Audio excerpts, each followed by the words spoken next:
नमस्कार दोस्तों। जैसा कि आप सब लोग जानते हैं, हमने अपनी लास्ट वीडियो में बताया था ई-वे बिल के बारे में। तो आज हमें उसकी कंटिन्यूटी में एक और चीज़ बताने जा रहे हैं कि क्या अगर आपने ई-वे बिल को प्रूव करना है तो उसके लिए क्या-क्या चीज़ें आपके पास ज़रूरी होनी चाहिए। सबसे पहली बात, अगर मैं बात करूँ तो ई-वे बिल किस चीज़ का प्रूफ है? That is the movement of goods and services. Basically goods का मूवमेंट जो है वो हमें ई-वे बिल ही बताता है कि whether goods has been moved और नॉट, है ना? तो दैट इज़ ई-वे बिल। अगर हम बात करें कि अगर ई-वे बिल की जो मूवमेंट ऑफ गुड्स है, तो क्या कहता है? कहता है उसके साथ आपके पास इनवॉइस होना चाहिए। दूसरी बात, ई-वे बिल आपके पास कॉपी होनी चाहिए और तीसरी जो चीज़ है that is bilty by the transporter. तो ये चीज़ें अगर हमारे पास अवेलेबल हो, तो हम प्रूव कर सकते हैं कि हमारी मूवमेंट ऑफ गुड्स जो है वो हुई।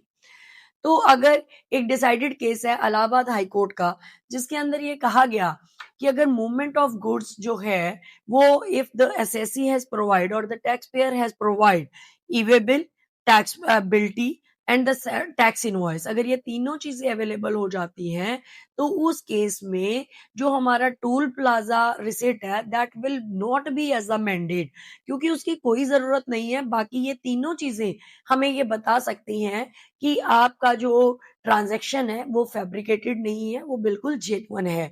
तो ये रीसेंट केस है which is decided by the Allahabad high court. इसीलिए अगर हम बात करें मूवमेंट ऑफ गुड्स कैसे पता लगेगी, movement of goods through your e-way bill पता लगेगी, आपकी ट्रांसपोर्टेबिलिटी पता लग सकती है और तीसरी चीज़ आपका टैक्स इनवॉइस। हमने जो लास्ट वीडियो में बताया, वो ये बताया कि कई केसेस में ऐसे आया कि जो मतलब this is only for 17-18 rather, कि जो ई-वे बिल है वो एक ही इनवॉइस पे 2 बार या डुप्लीकेट कट गया, तो क्या मूवमेंट ऑफ गुड्स है या नहीं है?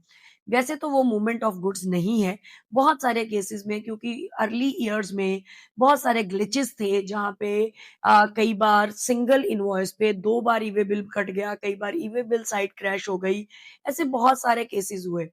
इवन दो जो department has issued order against the tax pair कि आपने ऐसा किया है, लेकिन मेरा ये मानना है कि आप इस पे फाइट कर सकते हैं, क्योंकि हमारा बिल्टी नंबर बिल्कुल सेम है, इनवॉइस नंबर सेम है, बिल्टी नंबर सेम है बाय द ट्रांसपोर्टर। अगर ये दोनों चीजें सेम है तो इसका मतलब जो उसके अंदर सामान गया वो भी सेम है।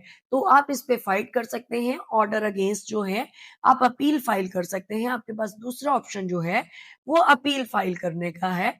तो आप ये दोनों चीज़ें कर सकते हैं।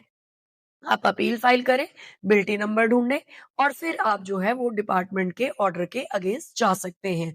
अधिक जानकारी के लिए आप हमें पिन कर सकते हैं या हमें मेल भी कर सकते हैं और मैसेज भी कर सकते हैं। धन्यवाद।